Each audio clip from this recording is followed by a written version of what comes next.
دوستان یه آدم رو بینین که آدم رو بینین در یک وокزال و تمام شهرهای فرانسه سفربر میشوند. یه آدم رو بینین یک وокزال شاید در شهری پاریس چندین وокزال ها وجود دارن. یعنی خیلی کلان هم است یک طرف شهر. دوستان عزیز چیزی ما را اومد، پاییزی ما را اومد، پاییزهای تیز رفتار در اینجا TGV شو میگن در فوت یا که در راهی دو باید بریم اون راهی دو و اون طرف با ما بیمانید. این دوستان عزیز پاییزی ما اومد، پاییزی ما های نصیب باشه واگن 18 بوده ده اتاژه های 820 جای ما آدم اوی چقدر آدم بسیار های 1000 آدم زیاد میبره. خلاصی گم دو با تیز رفتار هم هستن، بلیتونشو با دیگراش فرق کرده کنن کما که قیمته را نگیزه تو تیسته میرسی. این دایی طرفش هستک با نگاه خیلترش و حساب با یک طبقه دایی طرفش و با نگاه خیل بدن. دوستانی عزیز خیلی ای واگناش کلان بدستن. نمره یک نمابای نمره ای ده واگن ده پویز پوشیدگی اینجا ده پایواز میشوه.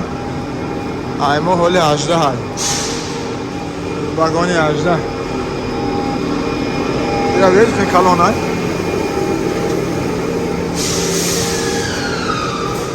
و خوبیش در یکی تیز رفتارن همه تیز کارت بود میکنن میبرن میرسونن تیستن. باور که تیار شده جای ما نرسید واگن ما نرسید هنوز.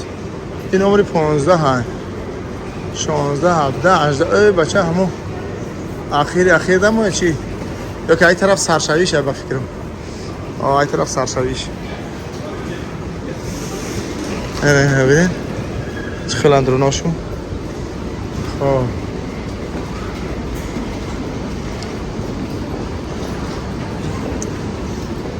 ای ما اخیرون بوده اخیرون واگن 17 ای 18 استینه 80 یک تا 80 چه طرف نیست. خب ما این طرفی 820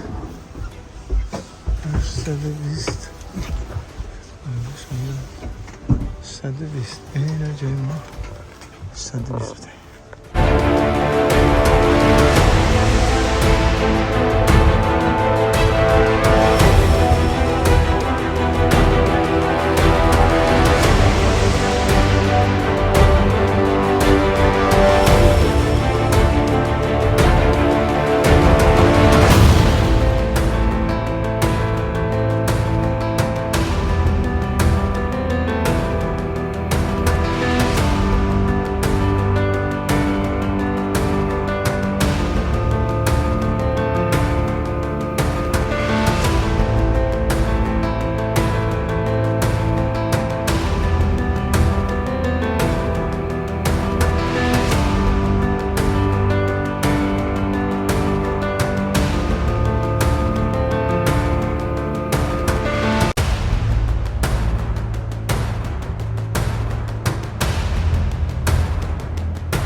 دوستان عزیز این ما رسیدیم در شهر باردو در وокزالش.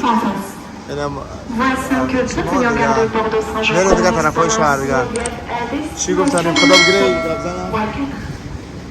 دیگه. اینجا رسیدیم به فرجام برنامه. این هم بود کم معلومات درباره یکی از سفرهای کوتاه مدتی ما که از شهر پاریس در شهر پاریس دایر گشت و میریم دیگه طرفو. دیگه شما رو به خدای پاک بسپارم تا برنامه بعدی. خدا نگهدار. خداحافظ.